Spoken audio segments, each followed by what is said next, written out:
Welcome to another exciting episode of KD Live. I'm Dwayne Rains, Vice President of Sales for Key Digital Systems, and I am joined by the esteemed Vice President of Product Education Experience over here at Key Digital Systems, Mr. Jonathan Ferry. Hey, Jonathan, how are you today?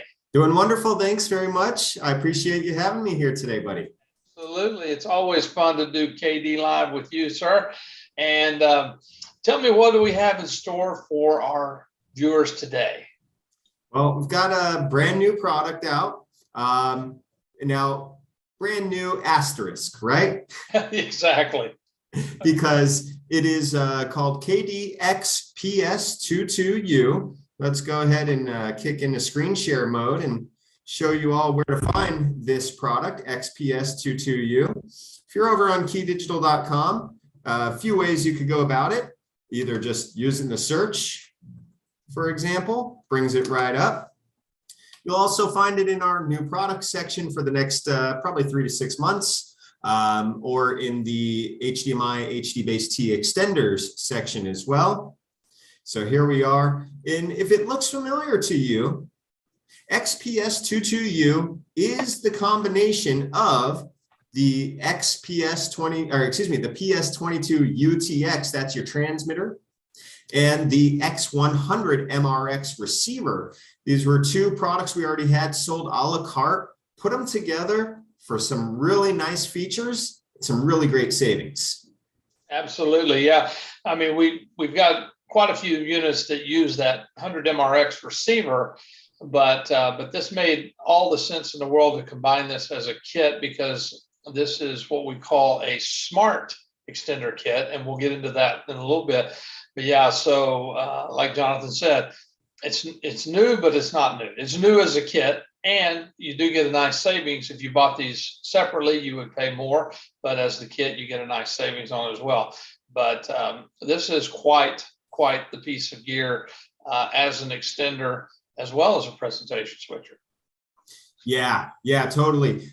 You know, we put these features together, and we had a lot of usage for these products in those presentation spaces, but putting them together in this kit even opens it up for a whole slew of residential applications as well. For example, audio return channel. Now, residential or commercial, actually, a lot of times you need to, you're streaming, you're using your display as a source itself. And for example, if you had YouTube or Netflix, in the display, you're streaming, you're logged into your profile there, you're streaming, and you need to get that audio back to the surround receiver. We have a really fantastic solution for you. It's ARC with a key digitalization. I haven't said that one in a while. Key digitalization that makes it that much easier, that much more reliable for you. Starting with the receive side, where you can actually choose, do you want to take the audio from the HDMI connector, or do you want to take it from the analog or digital optical external audio connection? So if you have an audio out on your display, you plug it in right on that optical connection that you see, you select the optical side, which is conveniently located towards the optical connector, and then you choose the ARC from the external audio inputs, once again, located conveniently near that optical connector. And at the transmitter, either through Key Digital Management software, or for those of us who still enjoy to type in those old school line string commands, you could choose your audio source. Now we're looking at the transmitter here. Are we taking the transmitter, the audio de-embed, analog and digital, are we taking it from the input side, the transmitter, that's your audio de-embed, right? Typically, or are we taking it from the HD-based T output, as we just showed, whatever of those selections you've made at the receiver, or because the transmitter actually has a pass-through port, you could even select the HDMI output, the pass-through output, the audio return from there as well. Now that one would be a traditional HDMI ARC that's then output on analog and digital connections. But man, that is amazingly flexible on your audio connections, depending on how you want to do it.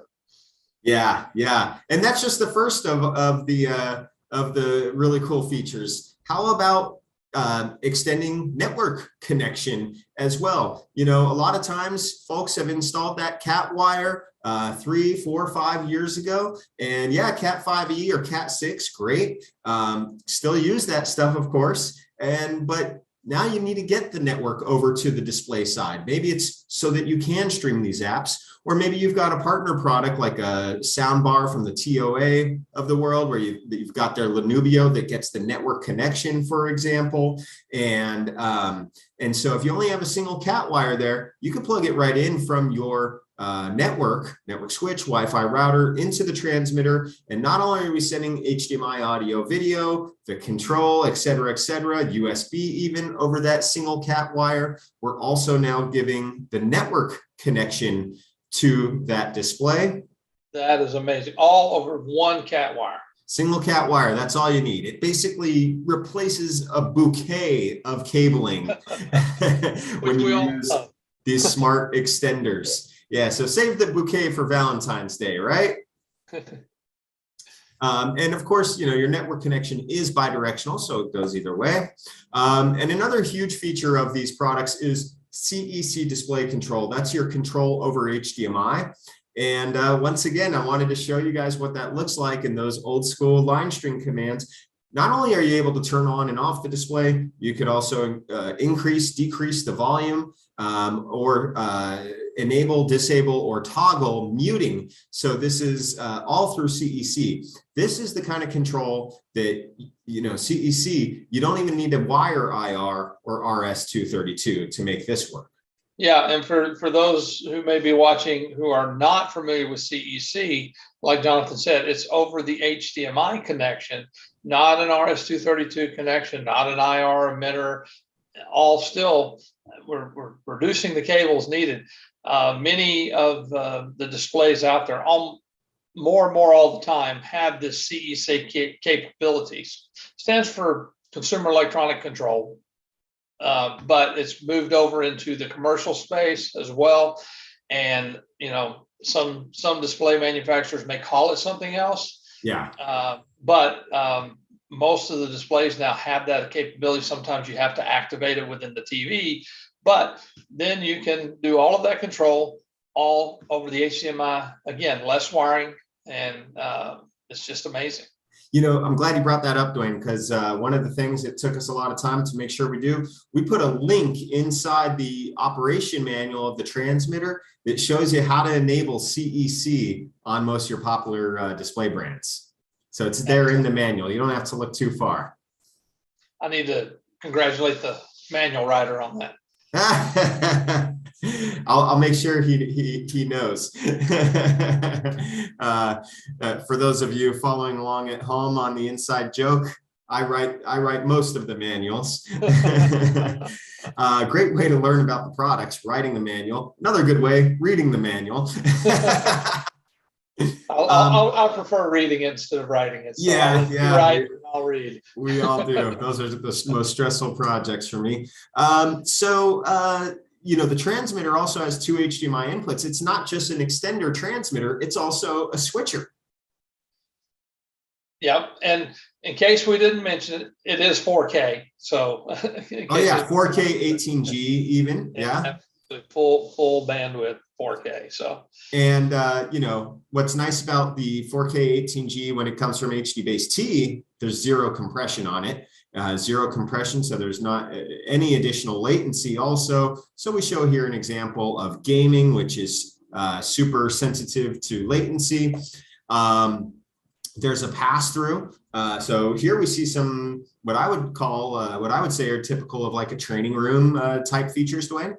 Absolutely. You've got that pass-through that you can use, excuse me, as a local, or as we say, confidence monitor, and then still extend to your monitor on the back wall or the back of the room when you're presenting.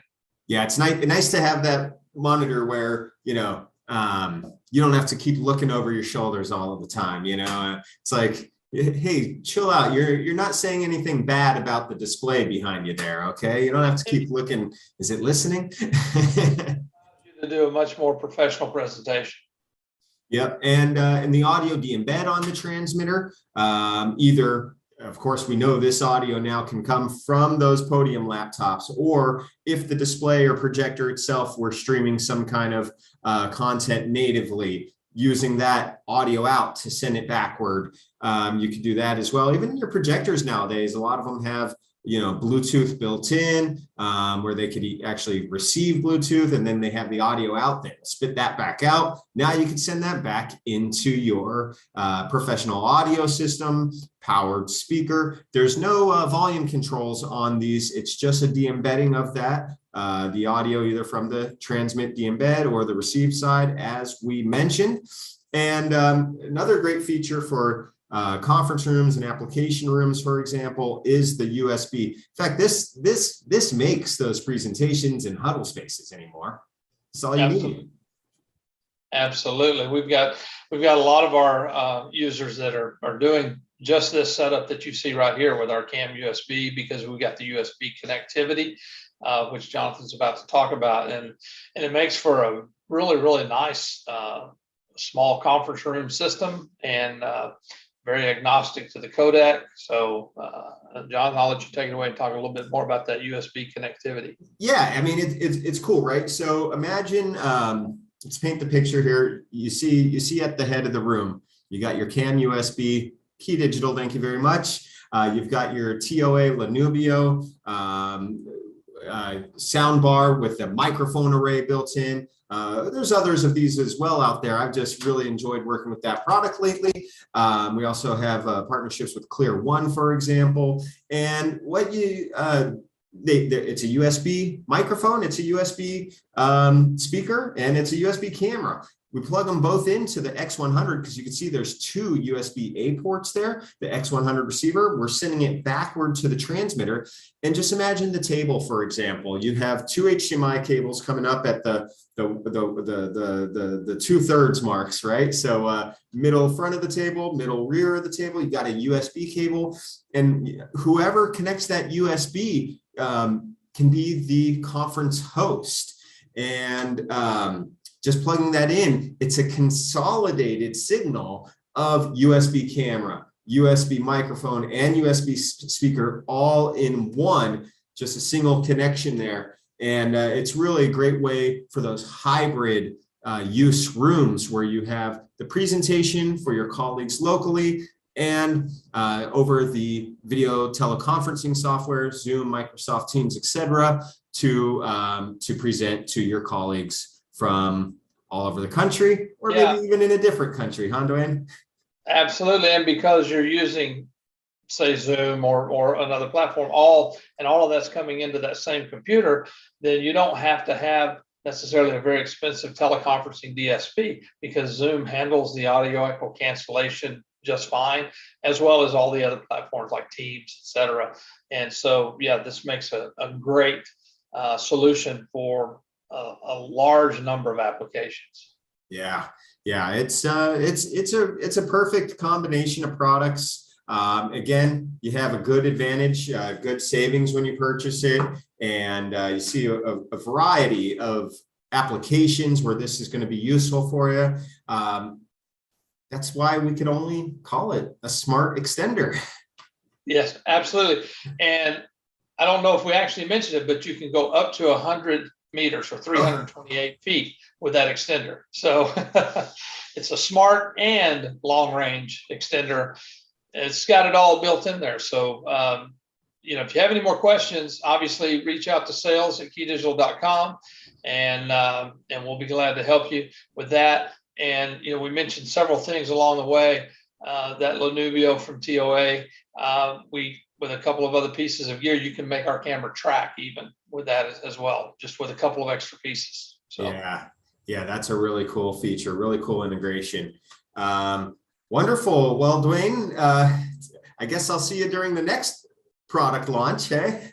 Absolutely. Well, you need to get back to writing another manual, I think. So thank you, Jonathan, for joining me today here on KD Live, and thank you all for watching. We appreciate your time.